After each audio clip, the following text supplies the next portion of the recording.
Bitta o'rtog'im bor edi. Haqiqatdan kitob o'qish bu jinnilik deb o'ylardi. Qaza qilyapsizlarmi? Kitob o'qisam nima qilasan kitob o'qi, o'zi hayot tarbiyalaydi yoki-da xohlasang YouTube'da narsalar ko'r deydi. Qiziqtirdim, bo'lmadi foydasi. Bir kuni o'sha YouTube'da, Instagramda ko'rayotgan, o'zi havas qiladigan odam tavsiya qilyapti Reelsda. Mani kitobni o'qinglar, shunaqa rivojlantirib beradi deb.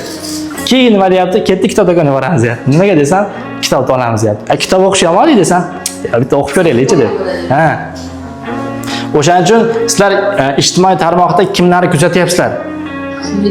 Mana shu narsa juda ham muhim. Chunki ular sizlarga ta'sir qiladi. Agar sizlar yaxshi o'zini ustida rivojlanayotgan insonlar kuzatsanglar, biznesmenlar bo'lishi mumkin, sport yo'nalishi, kitob yo'nalishida bo'lishi mumkin, to'g'rimi? Har kuni eshitadi, gapirasizlar, sizlarga ham ta'sir qiladi. Ha, juda ham muhim bu narsa. Bitta ijtimoiy tarmoq qaranglar, keraksiz insonlar chiqartirishlar, ana keraksiz vayinchilar, blogerlar bo'ladi-ku. Rasa chopish kerak-da, o'rniga kerakli insonlar qo'yish kerak va kundalik hayotlarida ko'rib borishlari kerak.